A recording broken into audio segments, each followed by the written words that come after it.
अध्याय 2। प्रभु श्री कृष्ण अर्जुन से आगे कह रहे हैं गीता के सार में कि हे पार्थ, यदि तुम यह सोचते हो कि आत्मा सदा जन्म लेता है और सदा मरता है, तो भी हे महाभाव, तुम्हारे शोक करने का कोई कारण नहीं है। जिसने जन्म लिया है उसकी मृत्यु निश्चित है और मृत्यु के पश्चात पुनर्जन्म भी निश्चित है। अतः अपने अपरिहार्य कर्तव्य पालन में तुम्हें शोक नहीं करना चाहिए।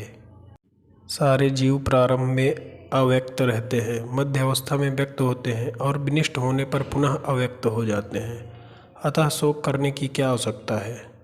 कोई आत्मा को आश्चर्य से देखता है, कोई इसे आश्चर्य की तरह बताता है तथा कोई इसे आश्चर्य की तरह सुनता है, किंतु कोई इसे विषय में सुनकर भी कुछ नहीं समझ पाते।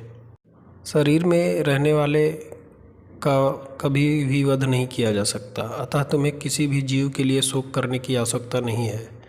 क्षत्रिय होने के नाते अपने विशिष्ट धर्म का विचार करते हुए तुम्हें जानना चाहिए कि धर्म के लिए युद्ध करने से बढ़कर तुम्हारे लिए अन्य कोई कार्य नहीं है। अतः तुम्हें संकोच करने की कोई आवश्यकता नहीं है।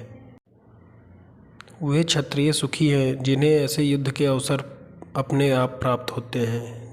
इससे उनके लिए स्वर्गलोक के द्वार खुल जाते हैं।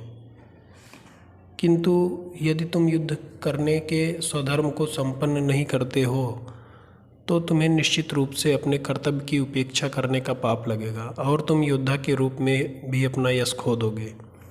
लोग सदैव तुम्हारा अपयश का वर्णन करेंगे और सम्मानित व्यक्ति के लिए अपयश तो मृत्यु से भी बढ़कर है।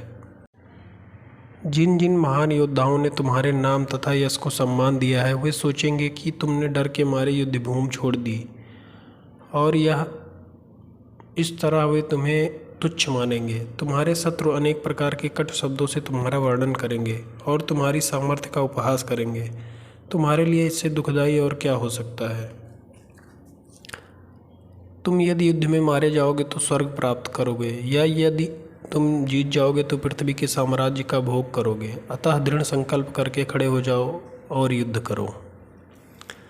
तुम सुख या दुख, हानि या लाभ, विजय या पराजय का विचार किए बिना युद्ध के लिए युद्ध करो।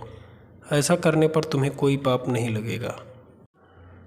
जो लोग इंद्रिय भोग तथा भौतिक ऐश्वर्य के प्रति अत्यधिक आसक्त होने से ऐसी वस्तुओं से मोहग्रस्त हो जाते हैं, उनके मनों में भगवान के प्रति भक्ति का दृढ़ निश्चय नहीं होता।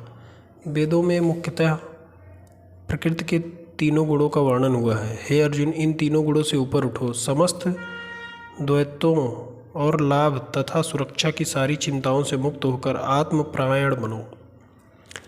एक छोटे से कूप का सारा कार्य एक विशाल जलाशय से तुरंत पूरा हो जाता है। इसी प्रकार वेदों के आंतरिक तात्पर्य जानने वालों को अनेक सारे प्रयोजन सिद्ध हो जाते हैं।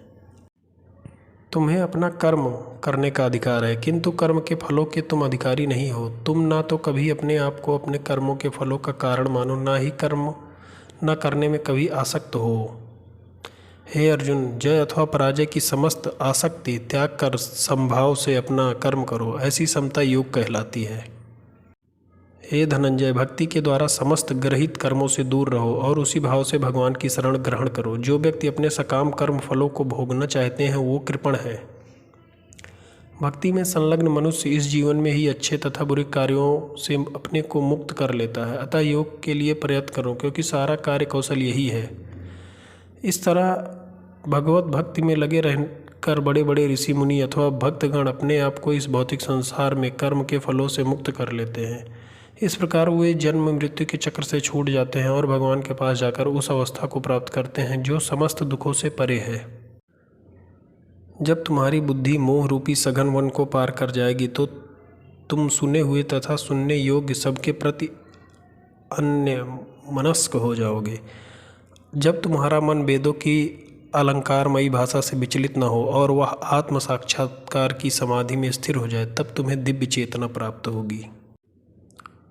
अब अर्जुन ने फिर एक प्रश्न पूछा भगवान से, हे कृष्ण, अध्यात्म में लीन चेतना वाले व्यक्ति के क्या लक्षण है? वह कैसे बोलता है तथा उसकी भाषा क्या है? वह किस तरह बैठता और चलता है? श्री भगवान ने कहा, हे पार्थ, जब मनुष्य मनोधर्म से उत्पन्न होने वाली इंद्र तृप्ति की समस्त कामनाओं का परित्याग कर देता है और जब इस तरह से विशुद्ध हुआ उसका मन आत्मा में संतोष प्राप्त करता है तो वह विशुद्ध दिव्य चेतना को कहा जाता है, जो त्रय तापों के होने पर भी मन में विचलित नहीं होता अथवा सुख में प्रसन्न नहीं होता, जो आसक्ति, भय तथा क्रोध से मुक्त व स्थिर मन वाला मुनि कहलाता है।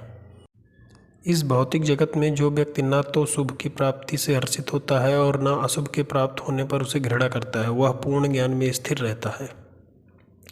जिस प्रकार कछुआ अपने अंगों को संकुचित करके खोल के भीतर कर लेता है, उसी तरह जो मनुष्य अपनी इंद्रियों को इंद्रिय विषयों से खींच लेता है वह पूर्ण चेतना में दृढ़तापूर्वक स्थिर होता है।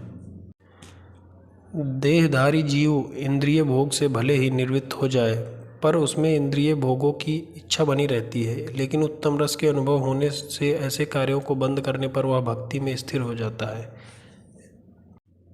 हे अर्जुन, इंद्रियां इतनी प्रबल तथा वेगवान है कि वे उसे विवेकी पुरुष के मन को बलपूर्वक हर लेती हैं, जो उन्हें वश में करने का प्रयत्न करता है। जो इंद्रियों को पूर्णतः वश में रखते हुए इंद्रिय संयमन करता है और अपनी चेतना को मुझ में स्थिर कर देता है, वह मनुष्य स्थिर बुद्धि कहलाता है। इंद्रिय विषयों का चिंतन करते हुए मनुष्य की उनमें आसक्ति उत्पन्न हो जाती है और ऐसी आसक्ति को काम उत्पन्न होता है और फिर काम को क्रोध प्रकट होता है।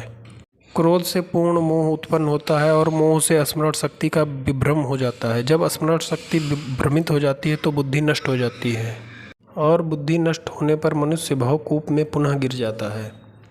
किंतु समस्त राग तथा द्वेष से मुक्त एवं अपनी इंद्रियों को संयम द्वारा बस में करने में समर्थ व्यक्ति भगवान की पूर्ण कृपा प्राप्त करता है। इस प्रकार से कृष्ण भावनामृत में तुष्ट व्यक्ति के लिए संसार के तीनों ताप नष्ट हो जाते हैं और ऐसी तुष्ट चेतना होने पर उसकी बुद्धि शीघ्र ही स्थिर हो जाती है। जो कृष्ण भावनामृत में परमेश्वर से संबंधित नहीं है उसकी ना तो बुद्धि दिव्य होती है और ना ही मन स्थिर होता है, जिसके बिना शांति की कोई संभावना नहीं है। शांति के बिना सुख हो भी कैसे सकता है। जिस प्रकार पानी में तैरती नाव को प्रचंड वायु दूर बहा ले जाती है, उसी प्रकार विचारशील इंद्रियों में से कोई जिस प्रकार मन निरंतर लगा रहता है मनुष्य की बुद्धि को हर लेती है। अतः हे महाबाहु, जिस पुरुष की इंद्रियां अपने अपने विषयों में सब प्रकार से विरत होकर उसके वश में है, उसी की बुद्धि निसंदेह स्थिर है। जो सब जीवों के लिए रात्रि है वह आत्म संयमी के जागने का समय है और जो समस्त जीवों के जागने का समय है वह आत्मनिरीक्षक मुनि के लिए रात्रि है।